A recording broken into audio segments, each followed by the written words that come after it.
Lo que quiero es compartir la charla, charlar, no predicar, y si es charla pueden interrumpir.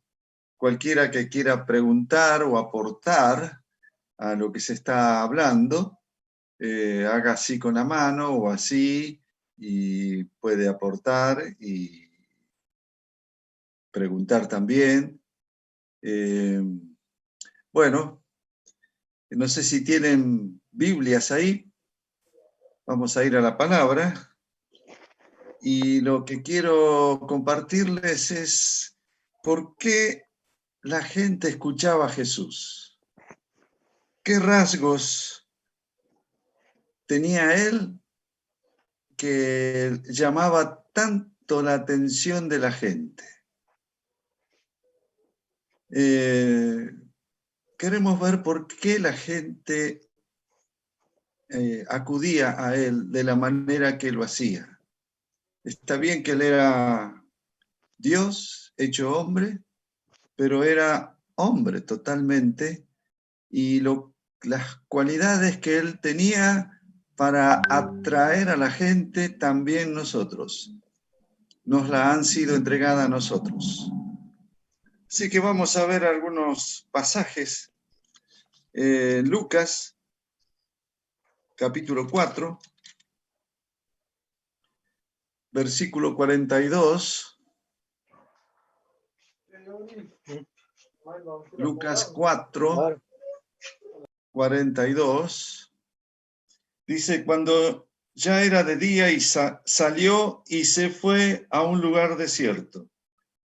La gente lo buscaba y llegando donde estaba, lo detenían para que no se fuera de ellos. ¿Alguno tiene otras versiones ahí? Si puede también leer, ¿hay otra versión?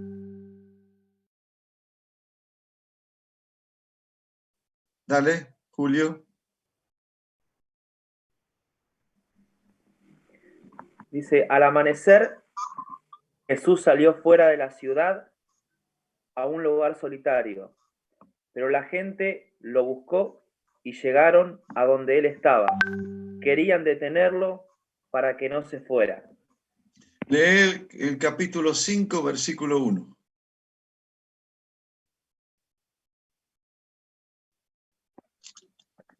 Dice, en una ocasión, estando Jesús a orillas del lago de Genesaret, se sentía apretujado por la multitud que quería oír el mensaje de Dios.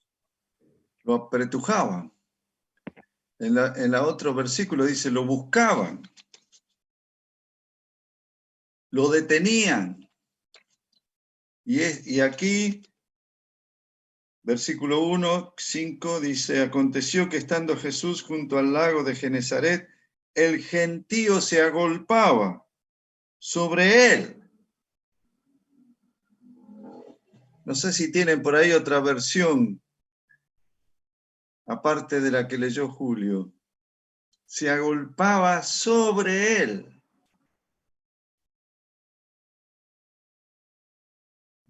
Bueno, otro pasaje, capítulo 12, versículo 1. Mientras tanto, millares de personas se habían juntado hasta el punto que unos a otros se atropellaban. Y Jesús comenzó a decir a sus discípulos, guardaos de la levadura de los fariseos, que es la hipocresía. En este caso, dice, se atropellaban. ¿Cómo está en esa versión, Julio?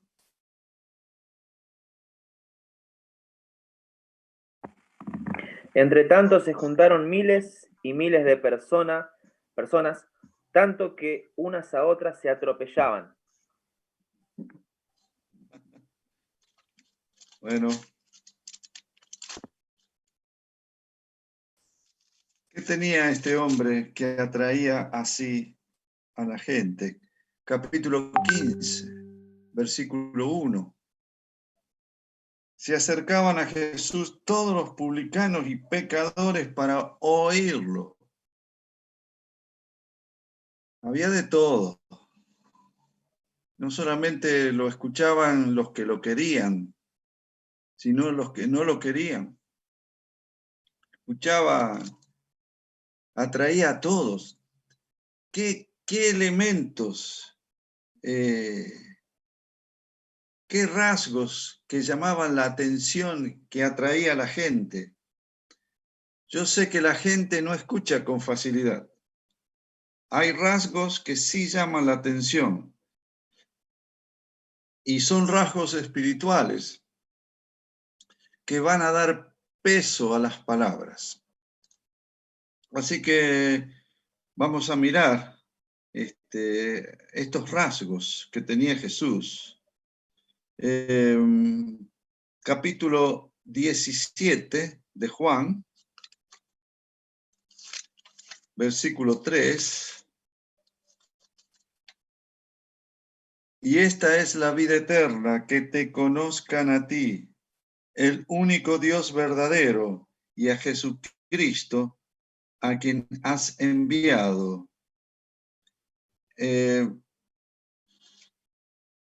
Jesús tenía esta facultad. Él decía, el que me ha visto a mí, ha visto al Padre.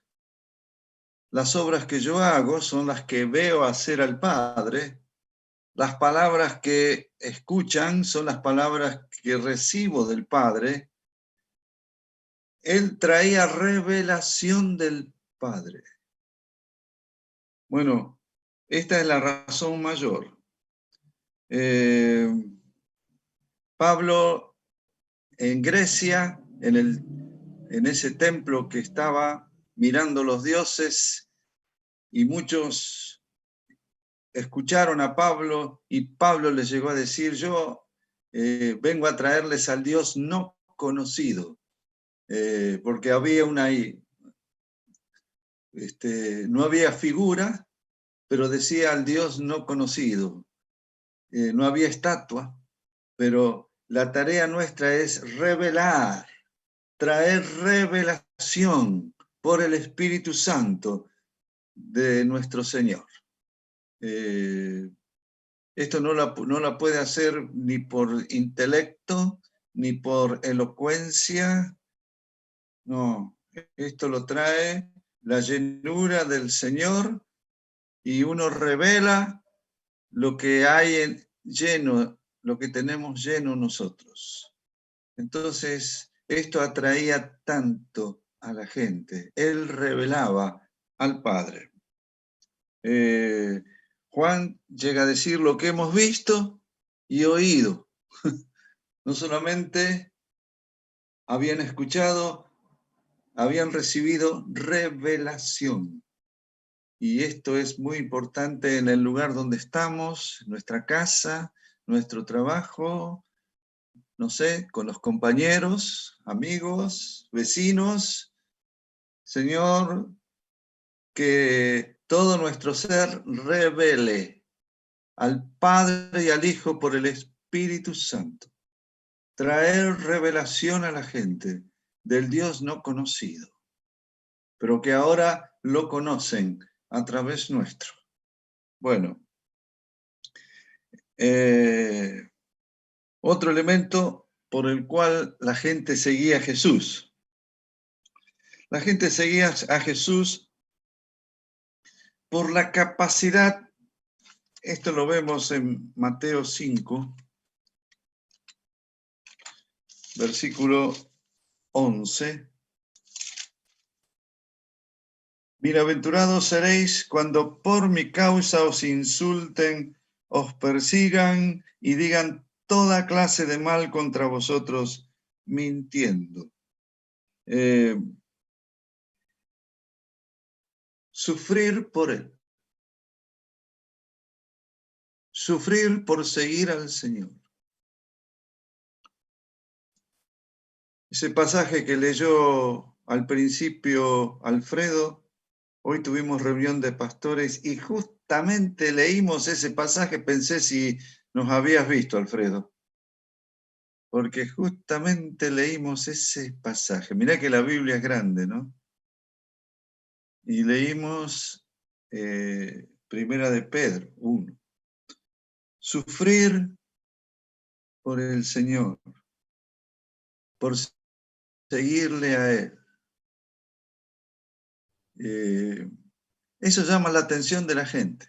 Las personas que sufren por Él, se sacrifican por Él. Y acá, los que estamos aquí, somos todos obreros.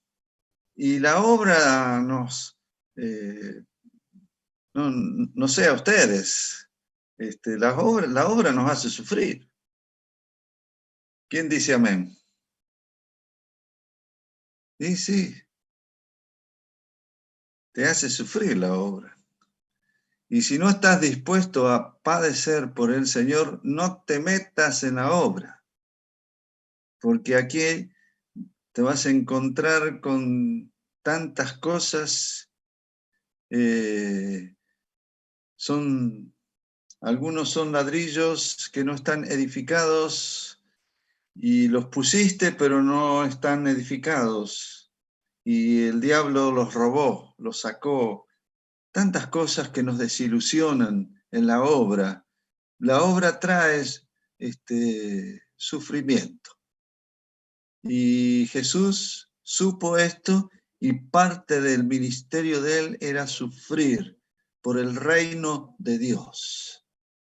El que está dispuesto a padecer por el reino de Dios, críticas, desprecios,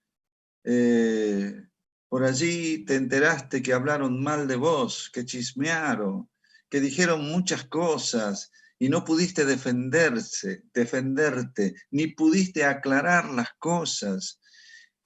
Y quedó esa sensación negativa. Bueno, la obra muchas veces nos hace sufrir, muchas veces nos da alegrías. Como por ejemplo, hoy se bautiza este hermano, hay gozo en los cielos y también hay gozo entre nosotros. Pero también trae estas otras cosas. Y vacunémonos también, porque algunos piensan que, cuando yo sea líder, sí, te vas a meter en, no sabes dónde te vas a meter. Bueno, pero sufrir por las convicciones, dice, cuando por mi causa. Bueno, también se sufre, Pablo habla que tiene dolores de parto, hasta que Cristo sea formado en vosotros. No sé, los varones no sabemos mucho eso del parto, pero cuentan las mujeres que es bravo. Dolores de parto. Sufría porque Cristo no era formado en los hermanos. Pero el que está dispuesto a sufrir por su causa, por decir la verdad, por alabar a Dios en público, porque sabe que va a ser juzgado, por decir no a la posibilidad de pecar. Y bueno, que el mundo no nos entienda. Tantas cosas. No amamos al mundo. Estamos en el mundo, pero no amamos. Esto nos cuesta. Y Jesús vino para esto, para dar su vida por nosotros en este mundo. Y por otro lado, el sufrimiento que trae los tratos de Dios. De Jesús la palabra dice, por lo que padeció aprendió la obediencia. De Jesús. Y tuvo que aprenderla. Se humilló hasta lo sumo, hasta llegar a aprender como nosotros. Y por los tratos de Dios se mantuvo firme. Y Dios va a tratar con nuestra vida. Nos va a meter en algunas situaciones para purificarnos. Nos va a veces presentar hasta permitir que el diablo nos tiente. Para purificar nuestra fe. Bueno, todos son sufrimientos, distintos tipos de sufrimiento. Pablo dice que aún tenía esa enfermedad física que rogó al Señor por 3 veces, pero el Señor le dijo, bástate mi gracia, mi poder se manifiesta en la debilidad. Y Pablo llega a esta conclusión, entonces, cuando soy débil, entonces soy fuerte. Bueno, Jesús era alguien así, sufrió hasta la muerte. Bueno, las personas que están dispuestas a padecer son personas que llaman la atención. Cuando tienen una causa y tienen convicciones, y por esas convicciones los lleva a padecer, esto llama la atención de la gente y atrae a la gente. Y Dios premia a este tipo de personas. Bueno, otra razón por la que la gente seguía a Jesús era por la integridad que Jesús tenía.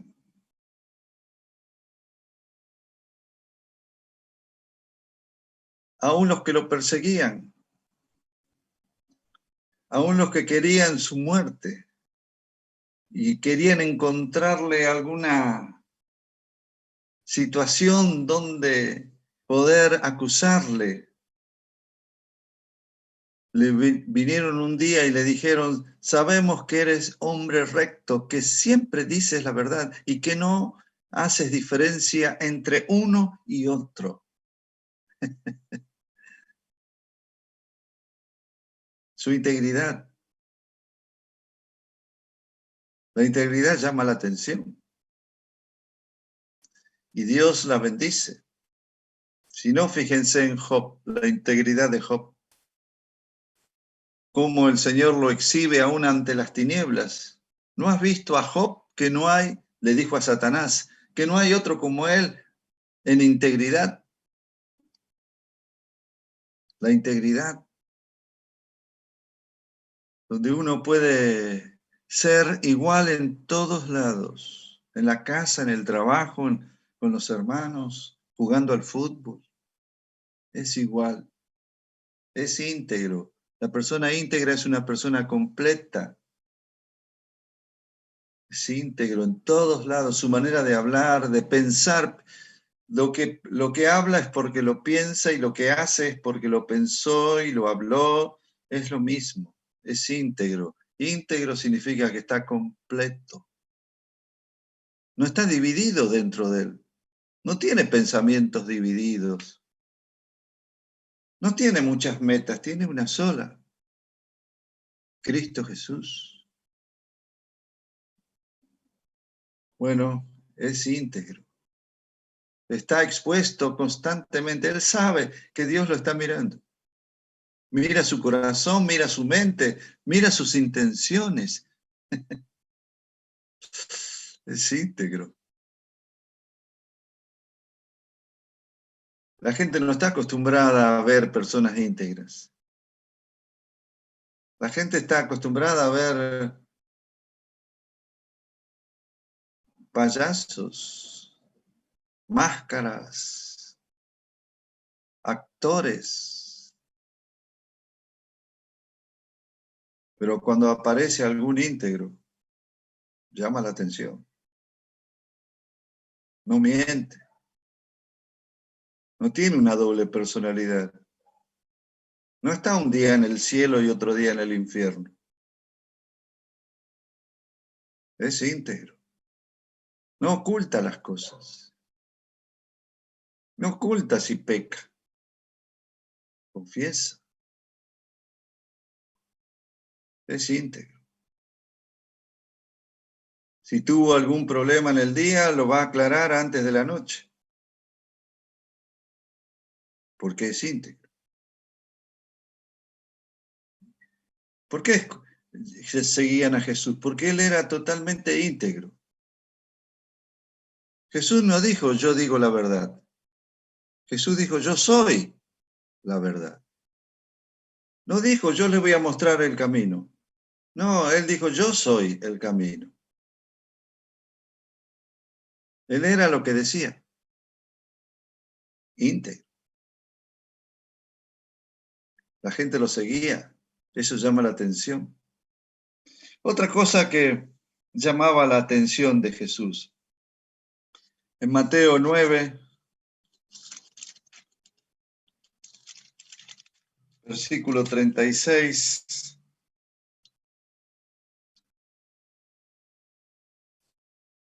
dice, al ver las multitudes, tuvo compasión de ellas, porque estaban desamparadas y dispersas como ovejas que no tienen pastor. Destaco algo que llamaba la atención en Jesús, la palabra compasión, compasión. Y también en Mateo 15, y en el versículo 32, Jesús, llamando a sus discípulos, dijo, tengo compasión de la gente. Ya hace 3 días que están conmigo y no tienen qué comer, y no quiero despedirlos en ayunas, no sea que se desmayen en el camino. Compasión. Compasión es distinto a lástima. Algunos le tienen lástima a la gente y dicen que gente pobrecita, cuánto que está sufriendo. Pero distinta es la compasión. Lástima es, viste la necesidad, pero no pasó más nada. Pero la compasión tiene por lo menos 3 cosas que lo caracterizan. Lo primero es que se identifica con las personas que están pasando esa necesidad. Las comprende en segundo lugar. Y tercero, le da solución. La compasión va acompañada de solución. Los compasivos solucionan las situaciones difíciles. Y Jesús era así. A estos que estaban varios días sin comer, ¿cómo los voy a mandar a sus casas sin que hayan comido? Y ustedes saben el milagro que ocurrió después. Era compasivo. Comprendía, no solamente comprendía, no solamente escuchaba, sino que solucionaba. Bueno, esto llama la atención de la gente. La solución a los problemas, a las situaciones complicadas y difíciles, que a veces tienen familia, gente o una congregación o algo está pasando, pero se busca una solución y precisa personas compasivas. A veces lo que hay son personas que acusan, la culpa la tienen. Puede ser que haya todo eso, pero también se busca la solución y no al culpable. Si aparece el culpable, bueno, pero se busca la solución, tratando de abarcar a todos. Jesús podría haber dicho, ¿por qué no trajeron para comer? Bueno, pero no se dedicó a eso, sino a proveer. Compasión. Se busca gente compasiva y Jesús era compasivo.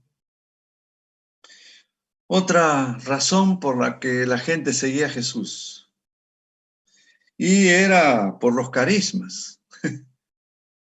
El 70% de los relatos de los evangelios relatan milagros, sanidades, liberaciones. El 70% de lo que dice Jesús son señales, prodigios, milagros. Se movía en lo sobrenatural.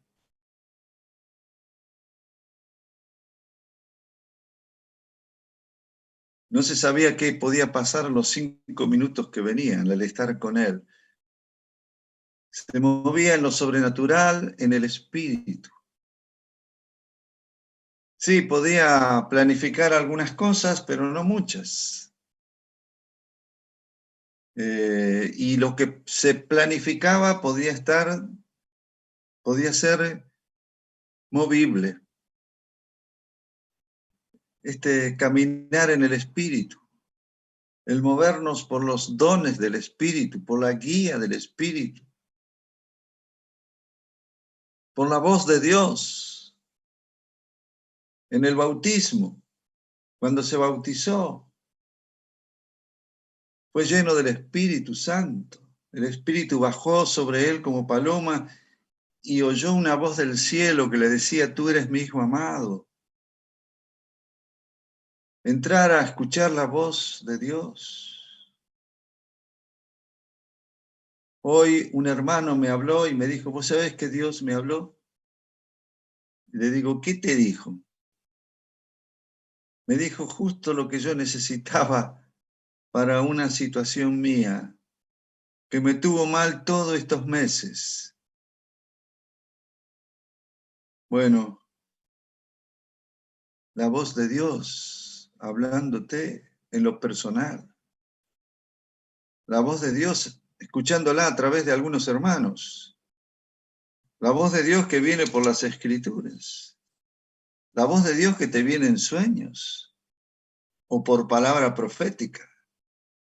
Y movernos en los carismas. Cuánto me alegro cuando escucho: oramos por aquella persona, se sanó. Queremos más de esto. Queremos lo que ocurría con Pedro y la sombra de Pedro. Sanaba a los enfermos. ¿Qué tenía la sombra? No, no era la sombra. No era la sombra, ni tampoco Pedro. Era porque Pedro tenía el Espíritu Santo del Nazareno. Queremos esta unción. ¿Qué tenían los pañuelos de Pablo? Que los llevaba y sanaba los pañuelos. Era sobrenatural lo de Jesús. No era ni la mano, no era el toque de Jesús, era el manto. ¿Qué tenía el manto? No era el manto. Bueno, estaba lo sobrenatural. Movernos en lo sobrenatural. Los demonios le salían al encuentro. Nosotros para encontrar un endemoniado tenemos que andar ¿cuánto? Pero acá le salían al encuentro los demonios. Bueno, y él liberaba. ¿Y cuánta gente oprimida era liberada? Bueno, movernos en lo sobrenatural atraía a la gente.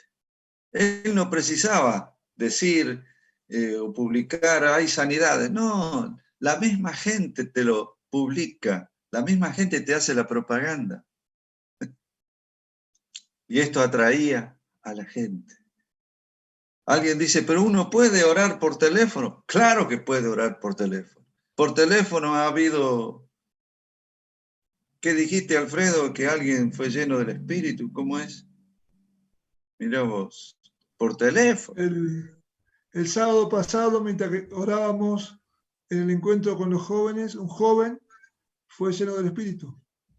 Y el otro día me reuní con los hermanos de Lozano y, bueno, vino palabra de ciencia y una hermana que no podía ir al odontólogo porque está todo colapsado.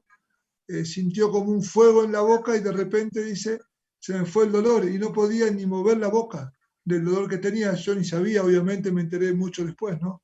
Pero están pasando estas cosas, o sea, no. Aleluya. La otra vez oré por este hermano de España que vos conociste y recibió lenguas a 14.000 kilómetros, o sea que más contundente que eso, ¿no? Aleluya. Entrar a arriesgarnos a movernos en lo sobrenatural. Ve a un enfermo, no le dé un ibuprofeno primero. Dale la oración de fe. Después, si no pasó nada, bueno, pero si pasó, gloria a Dios. Bueno, tampoco quiero que seamos descuidados. Cuidémonos. Yo estoy orando por mi vista. Entre tanto que Dios me sana, uso anteojos. Bueno,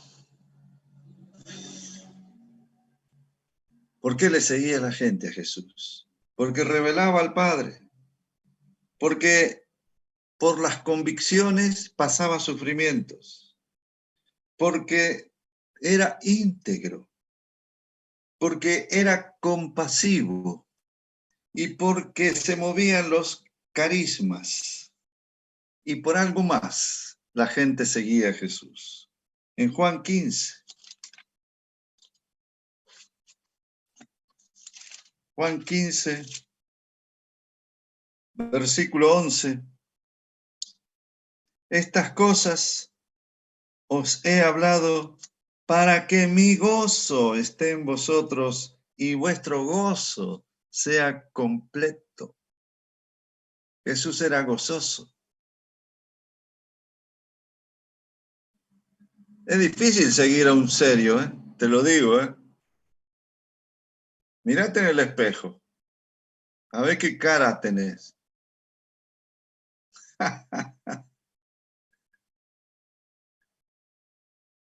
A ver, una sonrisita. Es difícil seguir a uno que no le hace. A un amargado, qué difícil seguir a un amargado. A uno que siempre se queja, qué difícil. ¿Quién quiere seguir a un quejoso?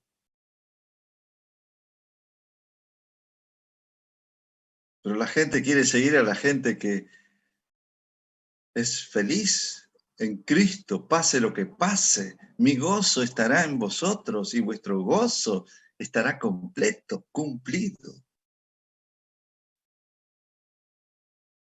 El gozo del Señor. Tenerlo. Lo primero que te tiene que servir el gozo del Señor es para gozarte con Él. Te gozás con un Dios que es gozoso.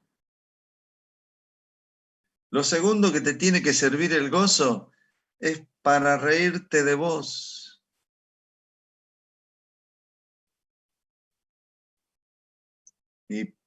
Y decir, Señor, ¿cómo pudiste con este tipo que te está mirando ahí? Y luego el gozo del Señor que no se te va. He aprendido a contentarme, dice, cualquiera sea mi situación, el gozo del Señor. Regocijaos en el Señor siempre. Otra vez digo, regocijaos. La gente quiere estar con alguien gozoso, no con alguien amargado y triste.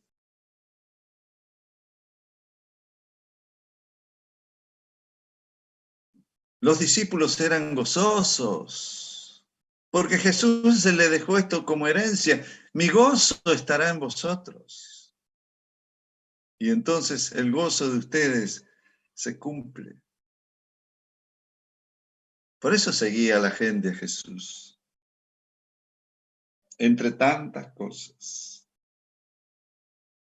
Otra cosa por la que la gente seguía a Jesús. En Mateo 22,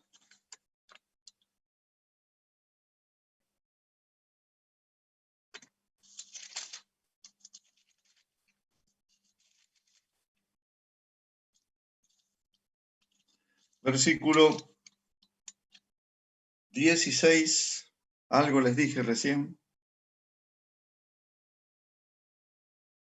Y le enviaron sus discípulos junto con los herodianos, diciendo, Maestro, sabemos que eres amante de la verdad y que enseñas con verdad el camino de Dios y no te cuidas de nadie, porque no miras la apariencia de los hombres, ¿Qué miraba esta gente? La trayectoria. La buena trayectoria. La gente sigue al que tiene buena trayectoria. Si algo pasó en tu vida, por favor, arréglalo. Lo mejor que puedas. Trae luz. Yo sé que todos venimos de situaciones del mundo complicadas, pero arreglalos. Y tener una buena trayectoria. No tengas heridas, tenés cicatrices, no heridas. Las heridas uno no las muestra, pero las cicatrices sí. Y alguien te pregunta, ¿y qué pasó aquí? Uno puede contar tranquilamente.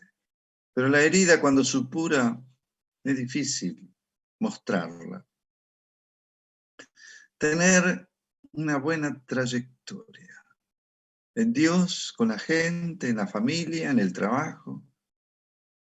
Bueno, la gente sigue a este tipo de personas.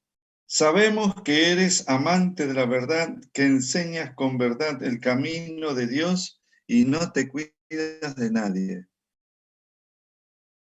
Y también Jesús dijo, si alguien tiene algo de qué acusarme, dígamelo. Bueno, tenés buena trayectoria. La gente sigue al que tiene buena trayectoria. Y por último, le dije, primero, revela al Padre y al Hijo. Segundo, por sus convicciones sufre. Tercero, por esta virtud de la compasión que tenía. Cuarto, se movían los carismas. Quinto, por el gozo que traía. Sexto, por la trayectoria. Y octavo, por la habilidad que tenía en formar discípulos. ¿Tuvo habilidad o no tuvo habilidad? Hasta el día de hoy, esos 12 que fueron sacados de la nada, de lo peor, no eran gente calificada, eran más bien descalificados hasta que Jesús los toma y forma lo que formó, discípulos que hasta el día de hoy han influido y van a seguir influyendo hasta la venida del Señor, a millones y millones y millones. Tenía esta capacidad de formación de discípulos. Le pido yo al Señor esta capacidad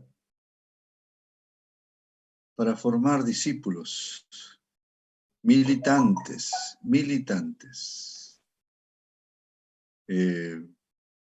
como él era un militante, él formó militantes.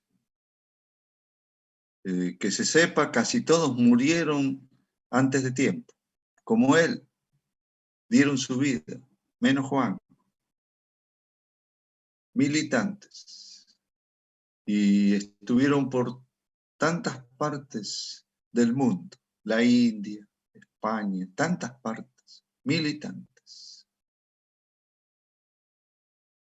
Bueno, formar discípulos, la capacidad que tenía para delegar en ellos. Delegaba responsabilidades, no hacía, él nunca salió de Israel, pero le dio la visión de las naciones. Pero él nunca se movió de Israel. Pero él tenía en su corazón el planeta.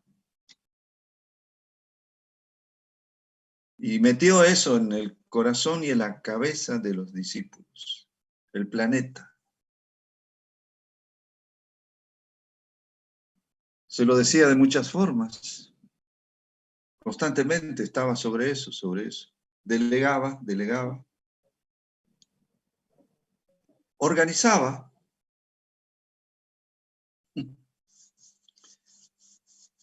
Tenía los discípulos más cercanos y tenía otros discípulos no tan cercanos. Los dos eran los más cercanos, vivían con él, los otros no eran tan cercanos. Pero luego los puso de a dos, y a cuántas ciudades y aldeas llegaba. La capacidad organizativa que tuvo. Después Pentecostés fue fácil porque casi todo Israel había sido predicado. Y muchos se entregaron a Cristo en Pentecostés y después de Pentecostés. Y poner en funcionamiento a personas. Que uno dice, ¿quién puede poner en funcionamiento a este Pedro? Jesús lo puso en funcionamiento a este Pedro. A Juan, a Jacob, a Mateo, lo puso en funcionamiento. Tenía esta cualidad tremenda. Bueno, ¿por qué lo escuchaba la gente? Habrá otras cosas, ¿por qué más? Pero hasta aquí llegué yo. Si alguien quiere aportar o preguntar, hágalo ahora.